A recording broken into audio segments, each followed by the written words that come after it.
Complete नहीं हुआ। First network section में without SIM card no SIM आना चाहिए ओके होना चाहिए। फर्स्ट क्या है विदाउट सिम करेंगे। और एप्पल के अंदर कोई भी आईसी जब भी आप लगाएंगे आपको क्या चेक करके लगाना है, जीआर चेक करे वगैरह आपको क्या नहीं करनी है।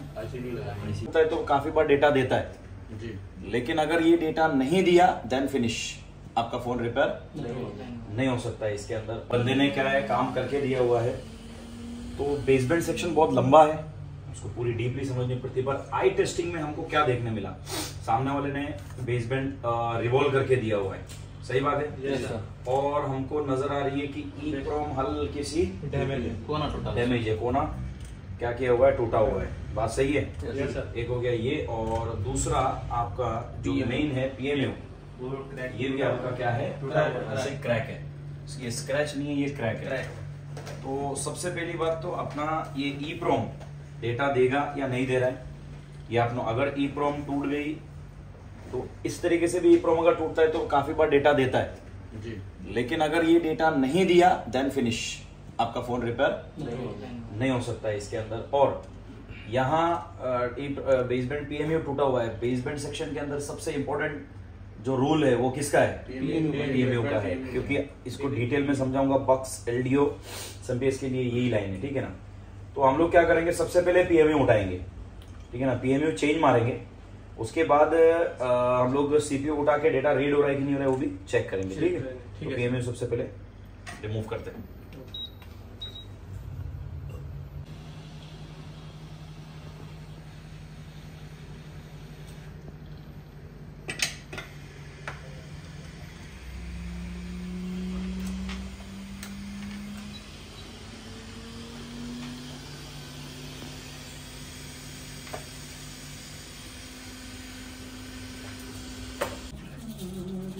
सोगन के साथ 3 बेटा था सर, वो काम के नहीं है कुछ भी।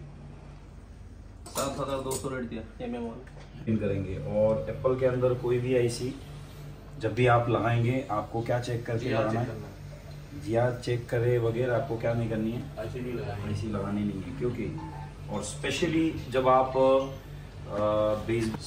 आप बेसबैंड पीएमयू क्या करेंगे, चेंज करेंगे, ग्लू क्लीन करेंगे, तो उसकी जो जीआर है चेक करना ज़रूरी है। क्योंकि इसके इनपुट के अंदर कितने बक्स है, कितने अलग अलग वीडीडी है, ठीक है, और आउटपुट कितने हैं, कितने रेल्स आउटपुट के हैं, ये सारे लाइन, क्योंकि ऑलरेडी इसमें क्या किया हुआ है, काम किया हुआ है, समझ में आ रहा है ना। तो हम लोग क्या करते हैं, इसको चेंज करते हैं, ठीक है। ट्यूनिंग लगभग पूरी तरीके से प्रॉपर है, फिर चेंज करते हैं हम लोग, सही है। Yes sir.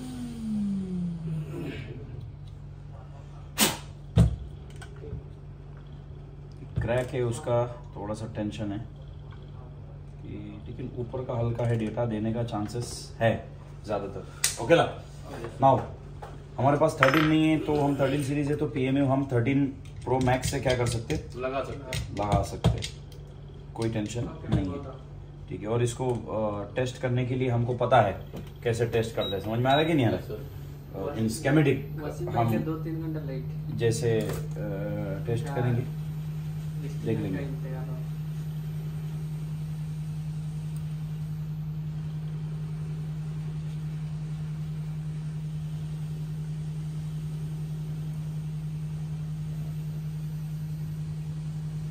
दिख रहा है कितना प्यार से फटाफट निकल गया ना, चैनल 3 से फटाफट, कोई टेंशन ही नहीं है।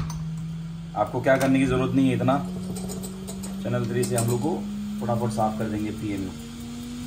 अब हम लोग इसको क्या करेंगे, और 4 नंबर ब्लेड सबसे बेस्ट है, भर के नहीं लगाने का और डायरेक्ट हीट नहीं मारने का। ये एकदम बेसिक 17 नंबर का बच्चों का काम है, वो नॉर्मल सिंपल सा काम है।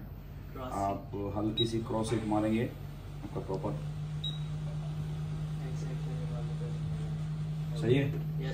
अब हम इसको क्या करेंगे, लगाएंगे। इंस्टॉल करने के बाद हम लोग एक बार इसको रिवॉल्व करने के बाद एक बार थोड़ा सा फाइनल हीट मार देना बेहतर है, बिकॉज जो आड़े तेरे कुछ बॉल होते हैं ना, क्वालिटी आड़े तेरे जो बॉल होते हैं तो वो आपका प्रॉपर होता है, समझ में आ रहा है। Yes sir. ओके। क्या करेंगे, इसको लगाएंगे। लगाने से पहले the most important is nose cut point. आपको जिनको नहीं पता कि नोज कट पॉइंट उसका कहाँ है, तो नोज कट पॉइंट आपको देखना बहुत ज़रूरी है। मॉडल कौन सा था? 13 iPhone 13। लेकिन इससे पहले हम क्या करेंगे, उसका जीआर चेक करेंगे। कंपलसरी चेक करेंगे, क्योंकि बिना जीआर चेक करके हम लगाएंगे नहीं। क्योंकि फोन के अंदर क्या है, ऑलरेडी ड्रॉप डाउन केस है, हो सकता है और कोई लाइन क्या हो, शॉर्ट हो, और हम बिना चेक करके लगाए तो ये बेवकूफी होगा। मतलब एक काम का क्या नहीं होगा, ये तरीका नहीं होगा। समझ में आ रहा है ना?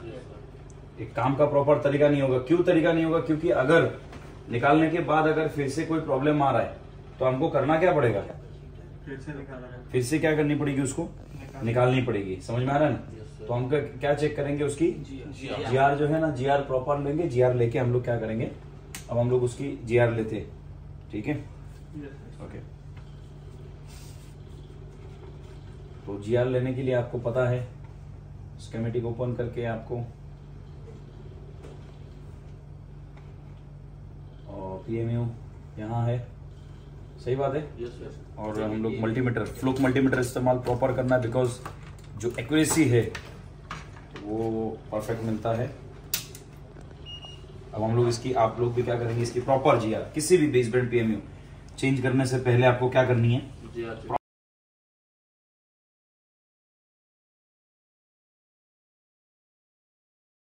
साफ करके एक बार चेक करते हैं, फिर देखेंगे। ठीक है ना? अभी जो हमने जो काम किए जी, काम करने के बाद जो मॉडम उड़ गया जी, तो हमने बेसबैंड पीएमयू को फाइंड किए थे। जी, क्या आना चाहिए हमारा, नो सिम आ गया। सबसे पहले विदाउट सिम कार्ड ये देखना है। नो सिम, अगर नो सिम आ गया, आपको, हमारा प्रॉब्लम क्या था, मॉडम नहीं था। मॉडम नहीं था। क्या नहीं था? तो नो सिम अगर आ गया, अंदर जाके तुमको मॉडम चेक करने की जरूरत ही नहीं है। जी, अगर ऊपर क्या आ गया, नो सिम आ गया, तो यहाँ से आप अगर जाएंगे, जाने के बाद वो ऊपर क्या रहेगा, 100% आपका क्या रहेगा, मॉडम रहेगा, जो पहले नहीं था। तो नो सिम आ गया तो आपका काम कंप्लीट नहीं हुआ। फर्स्ट नेटवर्क सेक्शन में without SIM card, no SIM आना चाहिए, ओके होना चाहिए। फर्स्ट क्या है, विदाउट सिम, विथ सिम नहीं, without sim. Without sim. Now check dial आई में है, क्या चेक करेंगे, स्टार्ट #06#, डायल आई में आपका ओके होना चाहिए। दैट मीन्स आपका ये काम कंप्लीट हो चुका है। Yes, अब आपका लेयर लगाने के बाद क्या आना चाहिए, नेटवर्क। अगर लेयर लगाने के बाद भी अगर नेटवर्क नहीं आया तो फिर वो अलग प्रॉब्लम आ रहा है, वो हम देखेंगे। अच्छा, उसके साथ हम और एक चेक करेंगे, वाईफाई। क्या चेक करेंगे, वाईफाई, क्योंकि वाईफाई भी ये है। तो वाईफाई आपका नीचे आ रहा है कि नहीं आ रहा है, वाईफाई पे ओके करेंगे। वाईफाई भी आपका क्या हो रहा है, समझ में आ रही है? That means the work is complete. Now अब आपको क्या करना है, लेयर को क्या करनी है, लेयर को रिवॉल्व करनी है। लेयर को रिवॉल्व करेंगे तो आपका क्या हो जाएगा, परफेक्ट हो जाएगा काम। समझ में आ रहा है कि नहीं आ रहा है? तो अब हम लोग क्या करेंगे, आगे लेयर रिवॉल्व करेंगे और ये होंगे। वाईफाई के भी आ रहा है, कम क्यों आ रहा है, क्योंकि सारे कनेक्टेड नहीं है। क्लियर? Yes sir. डायग्नोस कर सकते हैं ना कैसे? अभी इसके आगे और बहुत लंबा, अगर इजी हो गया सर। नहीं, मतलब इसके बाद अगर नहीं होता तो और फुल लंबा डायग्नोस करते हैं हम लोग। बेसबैंड सीपीयू के, बेसबैंड पीएमयू के कितनी बक्स है, कितनी रेल्स है, कितने एलडीओज है, कितने बेसबैंड पीएमयू को वोल्टेज एंट्री होती है, वीडीडी मेन अलग अलग, फिर अलग अलग बक्स वो क्या करता है, रिलीज करता है। फिर जो EEPROM टूटी हुई है उसके, तो पूरी लंबी कहानी हम समझते, एक एक स्टेप बाय स्टेप स्कीमेटिकली समझनी पड़ेगी। अंडरस्टैंड? Yes sir.